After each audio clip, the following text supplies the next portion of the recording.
now we're gonna go over to the other procedural terrain. I'm gonna hide the one we have with the current projection.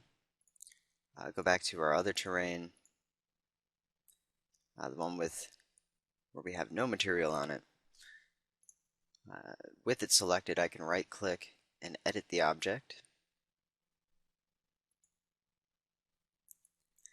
And now what we can do is convert this over to a standard terrain. The amount of detail that you would like to retain from the procedural terrain is going to be defined by this top resolution setting. Right now, 256 by 256 is the current size. And that resolution became a default because of the terrain and editor setting.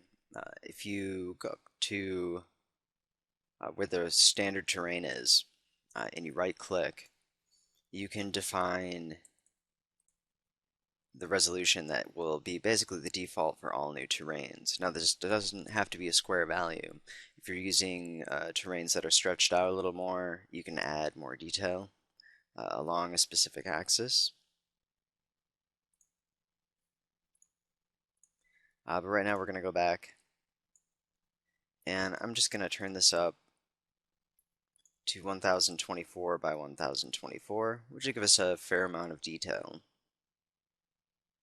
And then what we can do is up here in the upper left, under the terrain options, is change it from a procedural to a standard. And then it's going to basically just take the fractal it's generating, the procedural, and make a height field based terrain out of that. You can click OK. And I want to hide the procedural from the viewport. There's two different ways you can do that. One is to create a layer. We could drag it into it and turn the layer off. And the other way is to select an object, and up here at the top where we have preview options, within the aspect tab, we can set it to hidden. So that's the other way that you can hide a terrain. Sometimes hiding them just with layers, sometimes they will show through when you're editing objects, and they can sometimes pop up. So sometimes doing both methods will work out best. Now what I can actually do is just copy the material from the procedural terrain, since I already set up the camera projection, and paste it onto the standard terrain. But whenever you do that, the camera projection will not carry over. So you just need to reset which camera is going to be projecting. So we could just double click to open the material editor and right click on any of the productions, bump or color, and edit function. And that'll open up the function editor for the material. We can just select the camera projection using camera 5. And since we have a square render, we don't need to worry about that. So now if I render, it's going to really have a huge speed increase. We'll go ahead and do a little bit of a larger render. And you're just going to see the render speed drastically increase with the standard terrain rather than a procedural. So that makes it a lot easier to continue editing and build it up in steps. We still have a bit of detail left from the procedural. So you can see, compared to the procedural terrain, the standard doesn't really have as much detail, and since we did leave out a lot of the shadows, some of that stuff isn't really showing up.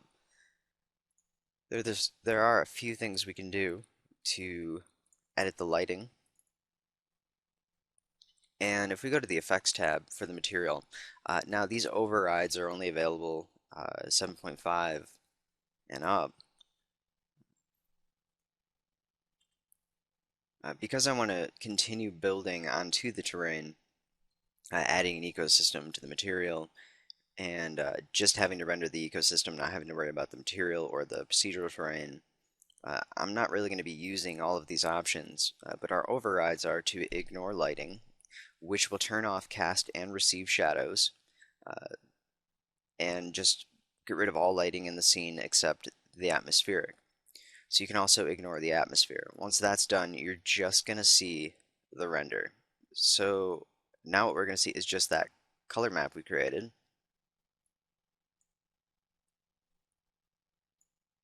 So if you needed to build off of this, then you would definitely want to go back to that map and add the shadows and some of the diffuse elements.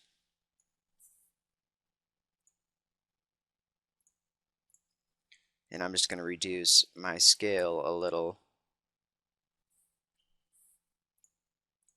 And I'm just going to do 1000 by 1000. And that way it'll show up within the view a little bit better.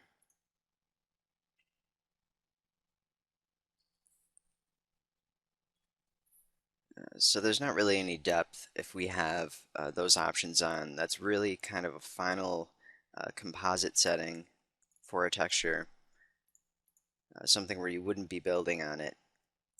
What we can do is ignore the atmosphere. But one thing I really want to do is under the contrast, since we have a lot of the diffuse settings part of the material, at least for the most part, what we can do is increase the contrast. And that'll help get rid of the smoothing on the terrain and give us something that looks a little bit better. We can fine tune that, adjust a little bit more.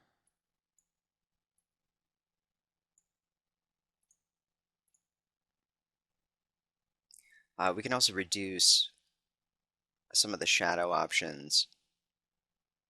If we go to the sunlight,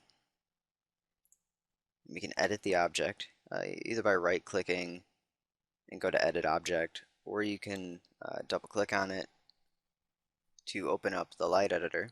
Under shadows, you can see the shadow density. I already have mine turned down quite a ways. Another way to increase render speed is to use shadow maps, at least in most cases. Sometimes a ray trace shadow will end up being a little bit quicker, but I'm going to change this over to soft shadow maps and just use the auto size option. And we're going to see a lot smoother of a shadow overall on the terrain. Now if we go to the atmosphere editor, I have it set a little more towards ambient. I can brighten up the scene a little if needed, but keeping in mind that this will affect the ecosystems we're going to have, maybe I will go ahead and just turn on the atmosphere for now.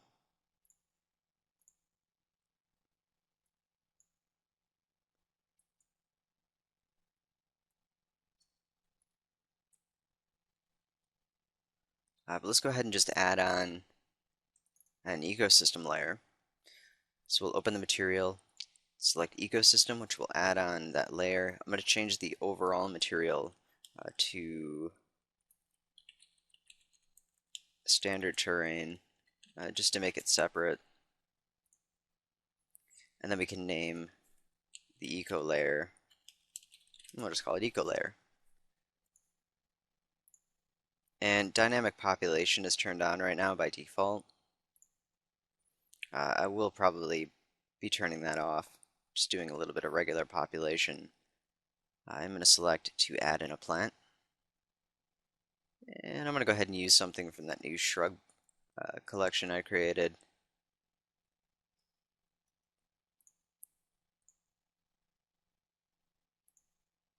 And I'm going to turn off decay near foreign objects. Do want to note, because that other procedural terrain is in the scene still and intersecting, it will remove all ecosystem generation if decay near foreign objects is on. There is an override if you go up to the top settings in the aspect tab just underneath the material preview, and that is ignore objects when populating ecosystem. So that way, even if decay near foreign objects is on, we can still populate and get an ecosystem. Now we can see the lighting between the plants and the terrain might be a little bit different because of the way it's rendered out. So we might need to make a few tweaks and adjustments. You can also choose to just render out the ecosystem itself and then kind of composite that on a little later. What I want to do is restrict some of these settings to decrease population on the steeper slopes and also bring down the altitude amount so that's not populating on the top so much.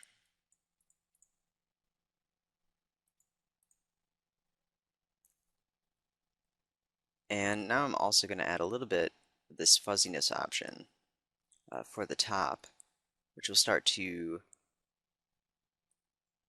create a bit of a fall off for any areas that are being removed because of the altitude restriction. And under density, I'm also going to increase the sampling quality. Under the color, I'm going to check on variable color, which will remove the built-in color variation, at least for the most part. So now if we render, the only thing we're really rendering is the plants, since the standard terrain doesn't need to be calculated, and the material doesn't need to be calculated, because it's just an image.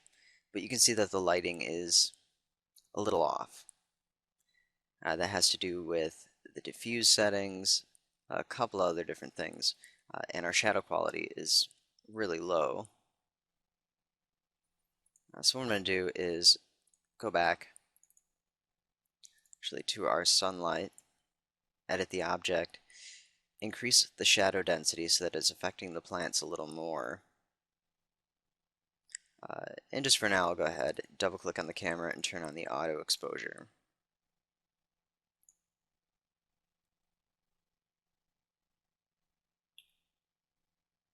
Just reduce this frame size just for now. In the atmosphere editor, take a look at the lighting settings. I'm going to turn on global radiosity. And whenever you're previewing radiosity, it's a good idea to turn down the quality boost. I'll bring mine down to 2, sometimes even lower, just enough to get an idea of what it's going to look like, but not have to take a long time to render. So now all we need to worry about is the indirect lighting on the plants, and then rendering out the plants themselves. So I'll just let that finish up. So now we can see the terrain with this next ecosystem layer on. And I don't think the shadows are really turning out the way I want them at the moment. So what I'm going to do is just bring this back to the ray trace mode for now. We'll just turn off shadow maps in general and just use the normal ray tracing.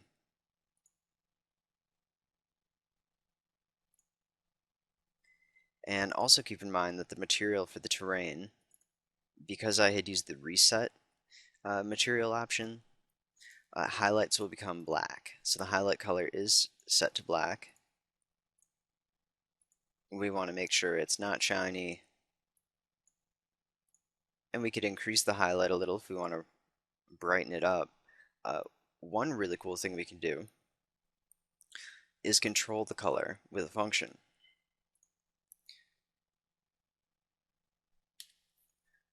And if we go back and take a look at the map that we were working on earlier, one of the passes we had was the material color.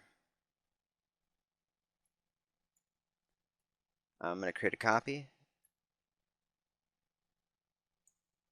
set this to an opacity of 100%, and what I want to do is use this color to drive the highlight color and just control it.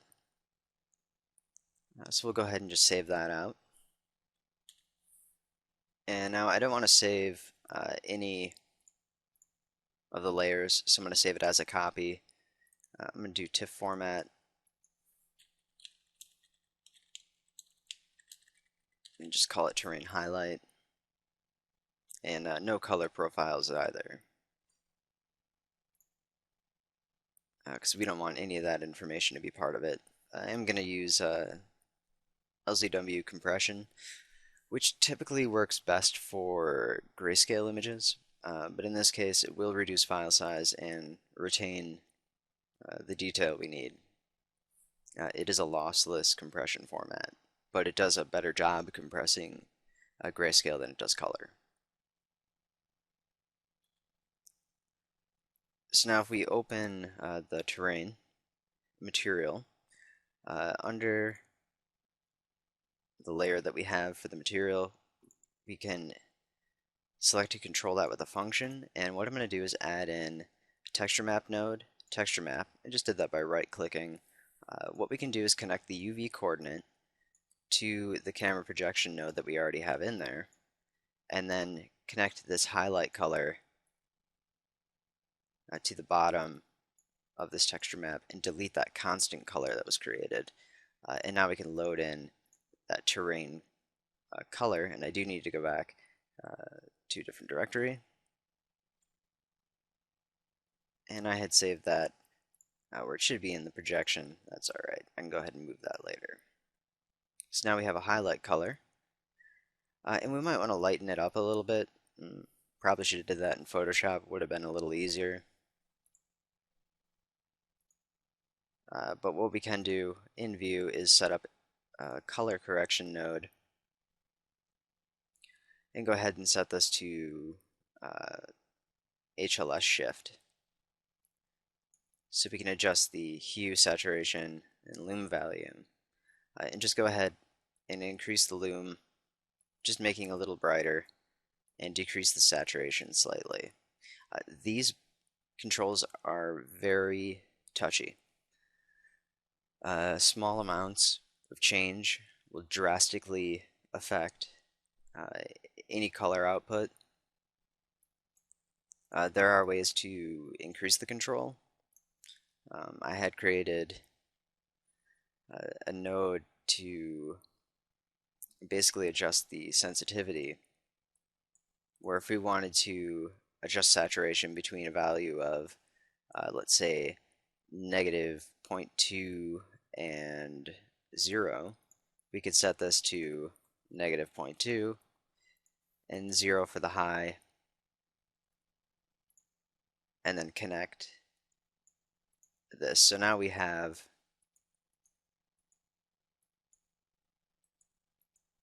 a slider that is within the control of those settings. This is a tool that's part of Snowflake, but there are ways you can in View create tools to really help you. And in this case, we have a nice slider, and I can adjust the sensitivity amount and really fine-tune what it is I'm working on.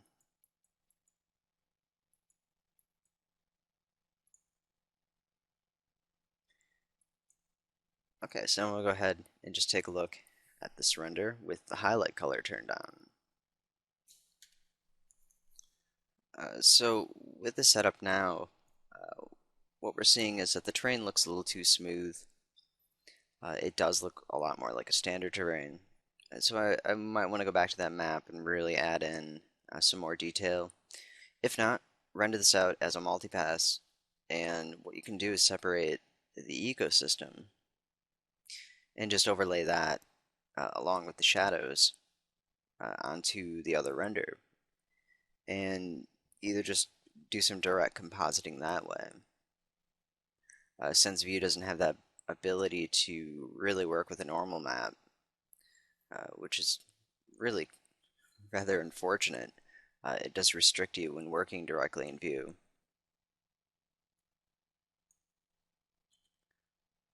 One thing we could do in this case, which we're still going to gain a benefit from having the other render done, is to go to our procedural terrain that we still have, edit the object and the procedural. We can copy the function, go to our terrain, and under the material and the bump, we can paste the function. And this is the world standard mode. Just for a little bit of a quicker render, set this to global ambience.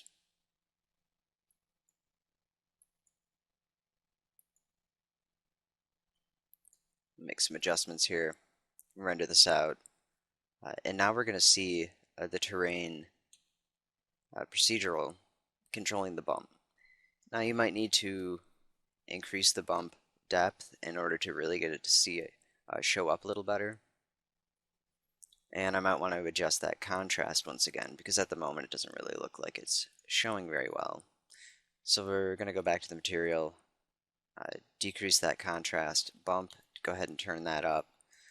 Another thing you could do is increase the roughness and the gain setting.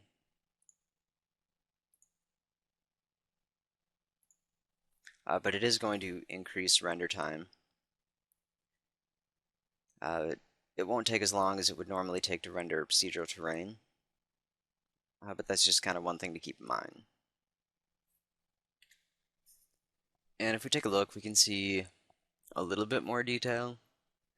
It's still not as nice as the original render. So once again, that's really just a matter of either changing the maps or whether or not you just want to use the multipass and set up the scene that way. But it's a good way to really build up. What you could do is basically just map the original render we had onto the terrain, render the ecosystem on top of it. Keeping in mind, if you ignore the lighting, that it will not have shadows. So the ecosystems themselves will not be casting shadows onto the terrain. And there are a few things you really just gotta watch out for when using this kind of building up method. For the most part, it really is just easier to render everything out, composite it later, unless you have access to other applications. If we want to try to match this up a little better, without having to use radiosity, we can increase the ambient light on the image layer, and that's really going to help brighten up that area. But once again, because that procedural is linked to the bump, it will take longer to render.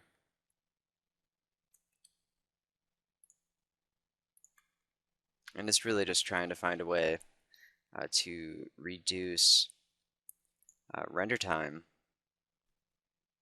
being able to effectively work on the scene without having to sit and do a test render every couple of seconds. So what you could do with the ecosystem is also render out another image to map that back onto the terrain. Now the only thing is the geometry from the ecosystem itself won't be there. So the height you won't be able to really mix objects with. If you do render out the Z depth and have some a normal map output, then in other applications it'll be easier to do that. But in this case, it's not really something where directly in view it has a straightforward answer and something really easy to deal with. So this is something, it just looks bad now. So that's really something you'd want to take care of outside of view. Or what you could do, we're just going to do a render really quick using those override settings. We'll ignore lighting just to see how it's going to look, which is basically going to be just that flat color map with the ecosystem rendering on top of it. Which is a good way to make maps if you're going to be exporting, because that way we could render out the normal map, and since we have the geometry from the terrain, which has most of the information we need, the extra details we can pull out from the normal map and then change the lighting and not be restricted to any specific lighting setting, or the lighting setting that we used at render time.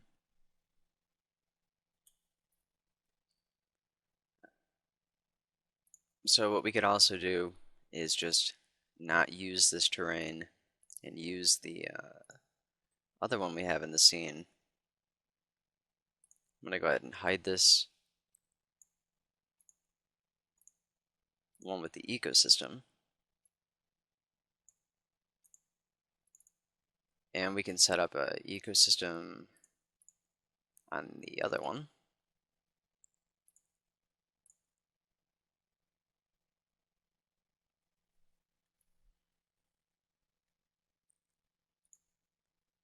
And this way we'd be able to still quickly render it out with the detail from the procedural terrain, but not have to calculate at least the material. So that's one way that it can be sped up.